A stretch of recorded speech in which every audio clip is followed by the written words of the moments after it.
도망치고 싶을 때가 있다. 오늘 설교 제목입니다.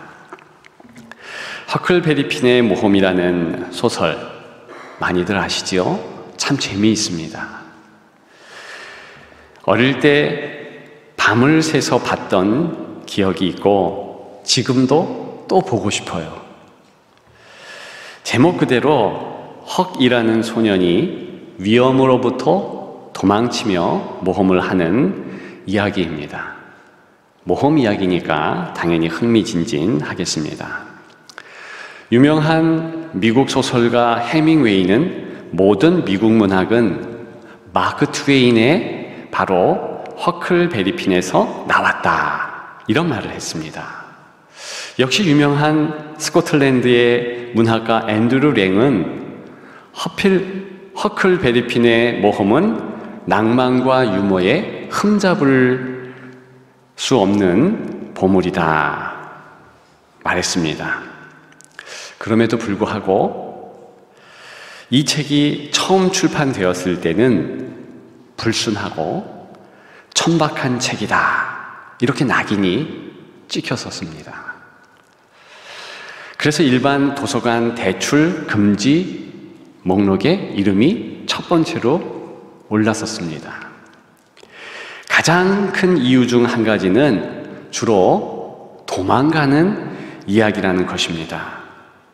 주인공이 아이이며 어쩔 수 없는 환경에서 도망간다. 그래서 어떤 면으로는 면죄부를 받았음에도 불구하고 도망가는 것 자체가 문제가 되는 것입니다. 도망에 대한 부정적인 이미지가 당시 팽배해 있었죠.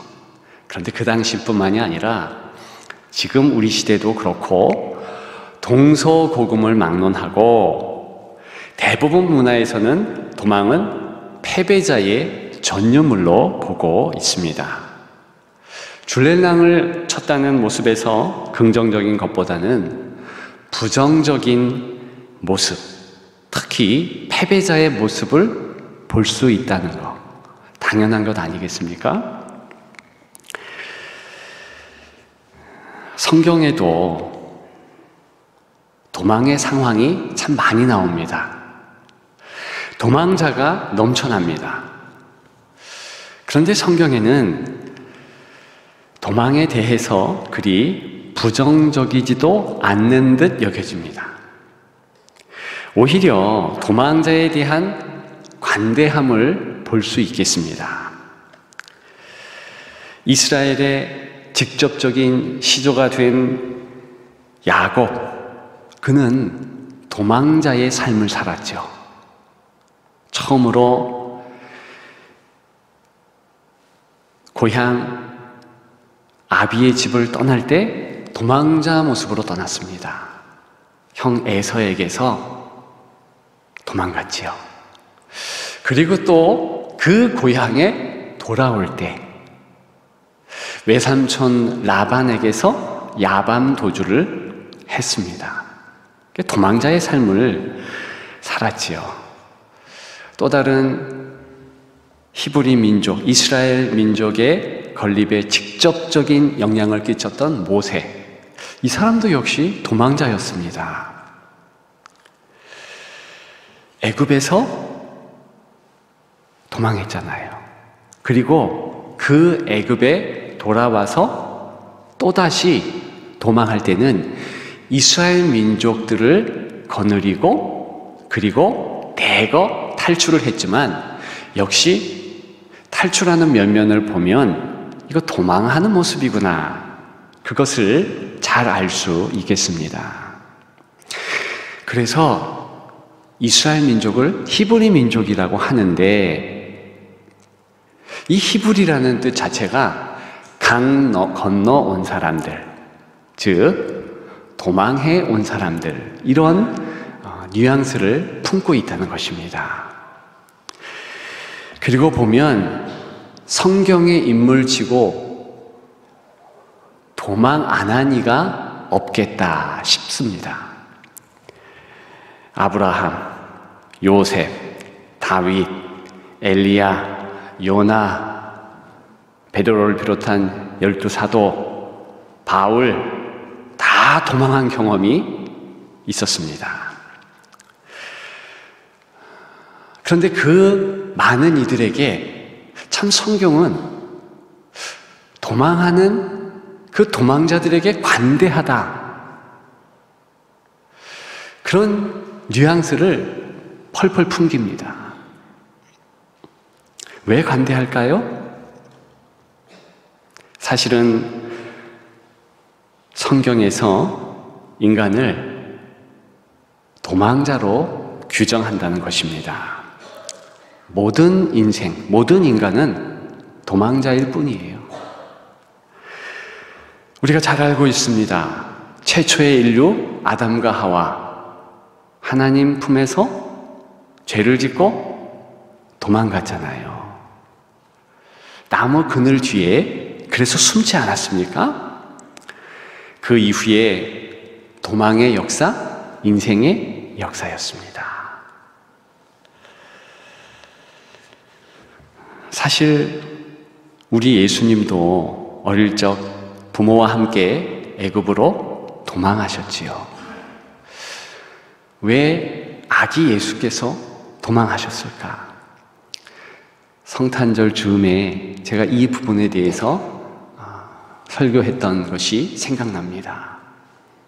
인간의 형편, 인간의 모습을 그대로 담당하셨다라는 것이지요. 바로 그 한 단면만 보더라도 인생 도망자일 뿐이구나, 그것을 알 수 있겠습니다. 정말 인생이 도망자예요. 요즘 도망이라는 개념을 조금 새롭게 인식하는 그러한 기조들이 있습니다. 상담, 심리, 철학, 그런 곳에서 일어나고 있습니다. 그래서 도망은 패배가 아니다. 도망은 삶의 일부일 뿐이다. 그 유명한 책, 베스트셀러였죠? 미움받을 용기, 또 까칠하게 살기로 했다, 이런 것들이 심리적 도망의 긍정성에 대해서 잘 조명해 주었습니다.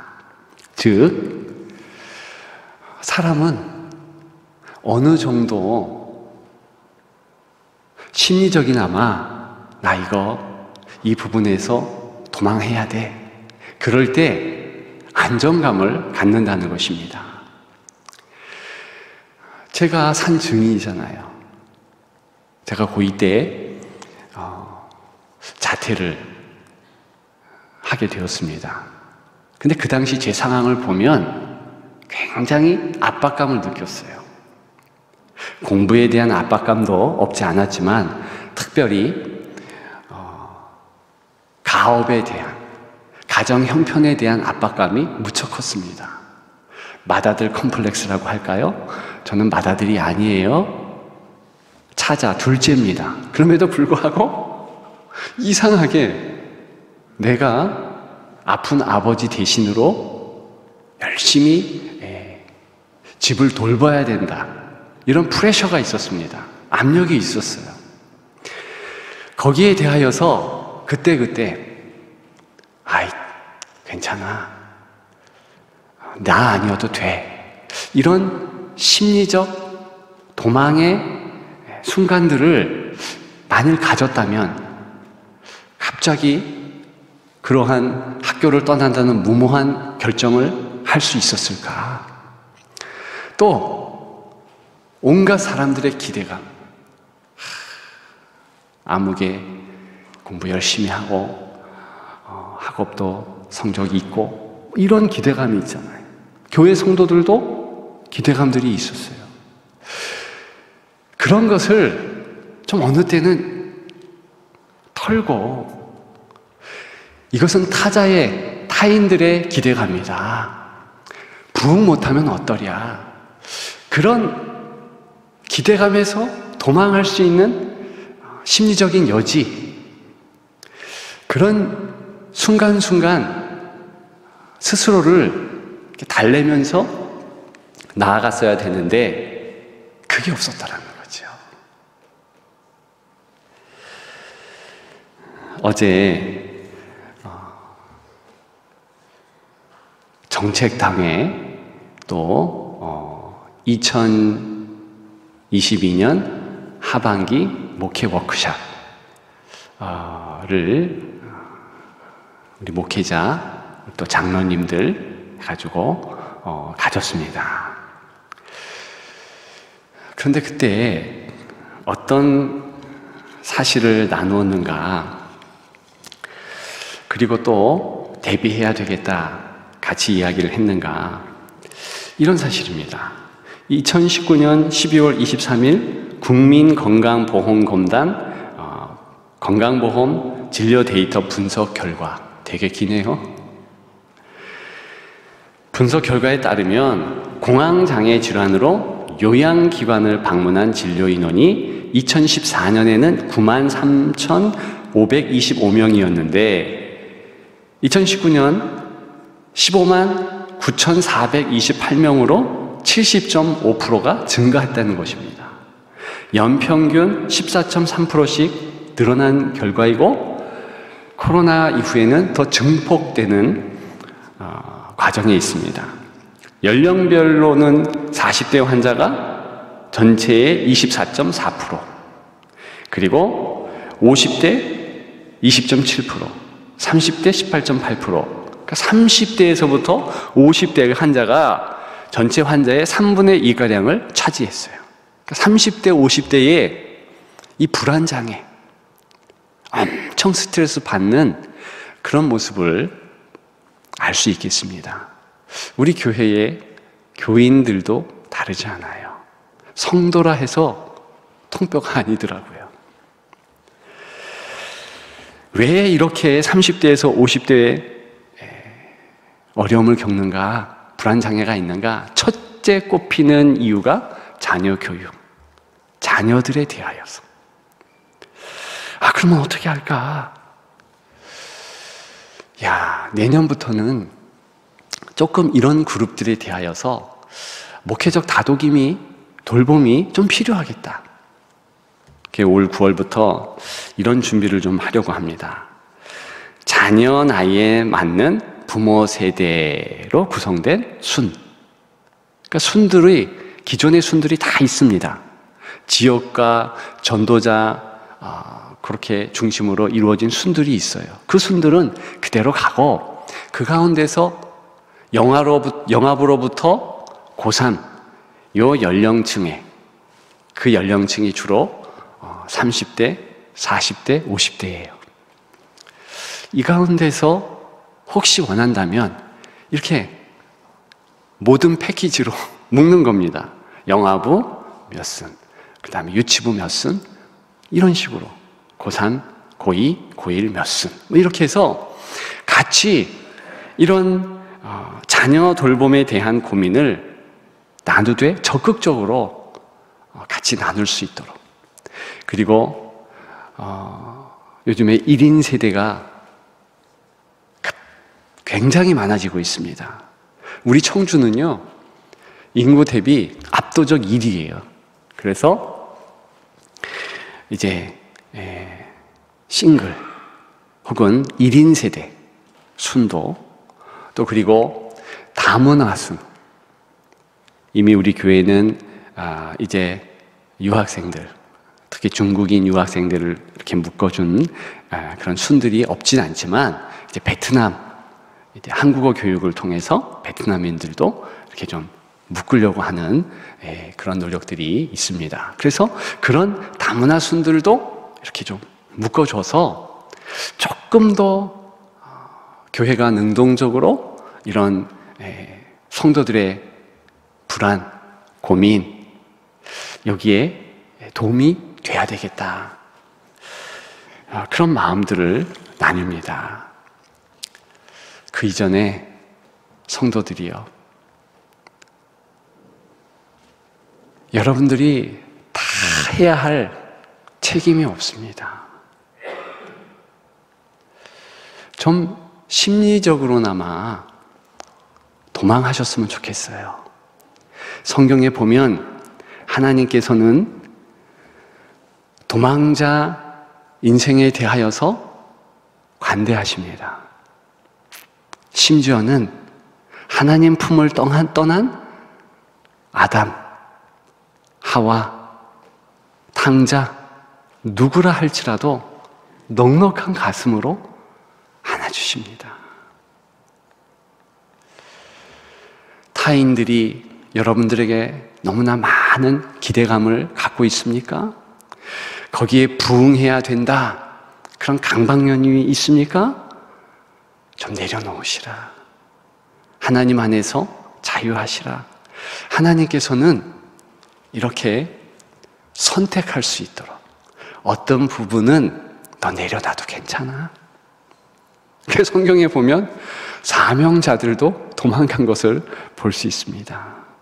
엘리야도 그랬고, 다윗도 도망의 천재였고, 뭐 다 그랬습니다. 적어도 심리적으로나마 우리가 책임지지 않아도 된다. 나의 삶을 누가 책임지는가? 하나님이시다. 아버지시다. 그런 마음을 꼭 갖고 계시면 좋겠습니다.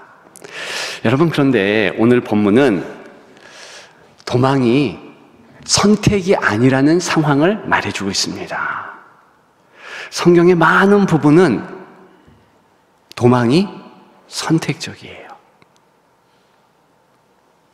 때로는 감당해도 되지만 때로는 도망해도 된다, 그렇게 인생 자체가 도망자이기 때문에 그 어느 부분 주께서 이해하고 놓아두고 고개를 끄덕이십니다. 그런데 오늘 본문만큼은 절대 도망이 필요하다. 그래서 중요한 본문이에요. 우리가 읽은 본문 참 중요하기 때문에 세 군데서 나오고 있어요. 다른 두 곳은 민수기 35장, 여호수아 20장 이렇게 나와요. 한마디로 어떤 부분이냐 하면 도피성이라는 제도에 대한 내용이에요. 다른 말로 하면 피난처, 똑같은 히브리 단어입니다. 그런데요, 잠깐 살펴봐도 금방 이해할 수 있고 고개를 끄덕일 수 있습니다. 지금 여기에 예를 들어서도 말하고 있지 않습니까? 이렇게 이웃끼리 같이 일하다가 도끼 자루에서 이게 날선 도끼가 빠지면서 상해를 넘어 죽게 된 거예요. 같이 일했던 상택편이 그랬다는 것입니다. 실수죠. 고의살인이 아니에요. 그런데 그 죽은 사람의 자녀들 입장에서 보면 그게 이해될까요? 그냥 녹음이 있는 것도 아니고 녹화된 것도 없는 고대 사회에 그 일을 소문으로 들었다. 그런데 평소에 같이 일 나갔던 저 옆집 이웃과 사이가 별로 좋지 않았다. 사이가 좋았는데도 좋지 않게 여겨질 수도 있잖아요. 아무튼 그럴 때에 어떻게 하겠습니까? 특히 고대 사회의 법 제도 중 중요한 것은 동해보보법, 이에는 이, 눈에는 눈, 이렇게 똑같이 되갚는 것이 있는데 그것과 더불어서 또 한 가지, 친족 복수법. 내가 피부치이면 아들이거나 혹은 삼촌이거나 이런 친족, 가족이면 복수를 대신 행할 수 있었어요. 그러니까 살인했으니까 죽일 수 있다고요. 그러면 비고의적인 살인을 행한 것인데 고의적인 살인이 일어날 수도 있잖아요. 그런 가능성 때문에 가장 가까운 곳에 세 곳 피난처를 만들어라. 그리고 그 피난처 이름을 도피성이라고 해라. 그리고 길을 잘 닦아라 그랬어요. 요단강을 기준점으로 해서 왼편에 세 곳, 오른편 세 곳. 그래서 오늘 본문도 세 곳 그렇게 나오고 있습니다. 민수기 35장에는 더 정확한 정황들을 알 수 있겠습니다. 그런데 오늘 본문 말씀에 보면 7절에 새 성읍을, 그렇게 도피성을 만드는데 너를 위하여 구별하라 그랬어요. 그게 무슨 얘기예요? 이것은요, 너도 실수할 수 있다, 이런 것을 넘어서 너에게는 반드시 쫓아다니는 어떤 것이 있다, 이런 힌트를 주고 있는 거예요. 복선을 깔고 있는 것이죠. 그게 무엇이겠습니까? 그것은 피의 보복, 죄의 보복이에요. 비록 고의가 아니더라도, 비고의지만 누군가를 죽게 되었을 때 반드시 피의 보복은 따라온다. 그래서요, 도피성으로 도망가고 자기가 살던 곳으로, 자기 동네로 다시 올 수 있는 법규가 또 하나 있습니다. 오늘 본문에 안 나오지만 병행 본문들에는 나오고 있어요. 그게 뭐냐면, 당대의 대제사장이 죽을 때, 그때만 그 대제사장이 죽잖아요? 그러면 그 이후에 이제 피의 보복이 끝나면서 다시 고향으로 돌아올 수 있습니다. 뭘 얘기하냐면, 고이든 비고이든 반드시 피의 보복은 피로 대갚아야 된다, 이것을 얘기하는 거예요. 비록 대제사장이 자연사했고 또 그랬지만 어쨌든 대제사장이 됐든 누가 됐든 대신 죽어야 된다, 이것을 지금 이야기하고 있는 것입니다. 정확하게 예수 그리스도를 상징하는 거예요. 고대 사회에서 이스라엘 백성들이 가나안 땅에 정착했을 때에 그 도피성을 만들면서 훗날 일어날 일에 대하여서 가늠할 수 있겠습니다. 하나님은 그것을 원하시는 거예요. 그게 뭔가, 너 살아가는 데 있어서 너를 위하여 반드시 도피성 세 곳을 만들어야 된다. 길을 잘 닦고. 왜냐? 피의 보복, 죄의 보복이 끝까지 너를 따라오기 때문에 그렇다. 반드시 피의 보복과 죄의 보복은 거기로부터 도망해야 된다. 이것은 봐주는 것이 없어요. 도망해야 되는 거예요. 이유를 댈 수가 없습니다. 그렇게 해야만 하는 거예요. 한정적인 그 도피성, 그 고의살인이 아닌 이 한정적 상황으로만 이야기했지만, 이스라엘 백성들에게는 그것이 뭘 의미하는지 확실하게 알게 됩니다. 메시아 예수 그리스도 필요하다. 왜요? 모든 상황에서 인생은요, 쫓기는 존재일 수밖에 없어요.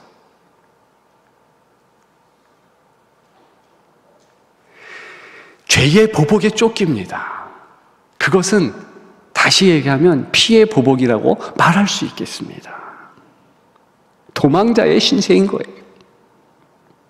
그래서 반드시 죄 때문에 도피성, 피난처 쫓아가야 된다는 것입니다. 빠르면 빠를수록 좋다. 왜요? 그래야 사니까. 도피성이 누구겠습니까? 피난처가 누구겠습니까? 장소가 아니라 대상 예수 그리스도. 우리의 왕인 줄 믿습니다. 예외가 없어요. 반드시 행해야 돼요. 우리의 모든 삶의 선택권이 우리에겐 주어져 있습니다. 피할 수도 있고 도망할 수도 있고 행할 수도 있고 그런 거예요. 그런데 오늘 본문의 상황을 통해서 우리에게 말씀하고 있는 것은 또 반드시 죄의 보복, 피의 보복에서는 도망가라. 예수 그리스도 십자가 그늘로 나아가라. 그렇게 말하고 있는 것입니다. 인생은 어쩌면 도망자의 모험입니다. 허클베리 핀이 도망했던 것처럼 우리도 도망할 수밖에 없어요. 그런데 아버지 하나님께서 원하시는 도망, 최고의 도망, 그것은 그리스도께로 도망가는 거예요. 그것은요, 하나님께서 우리를 향하여 기대하시는 도망입니다. 가장 긍정적인 도망이에요. 여러분, 십자가 그늘로 도망하십시다. 여러분, 힘들고 어려울 때 예수 그리스도 그분께로 고개를 향하고 시선을 드리고 쏜살같이 달려갑시다. 그리고 그분의 큰 품 안에 안깁시다. 그러면 그 안에 승리가 있는 줄 믿습니다. 그런 여러분들 되시기를 주님의 이름으로 축복합니다.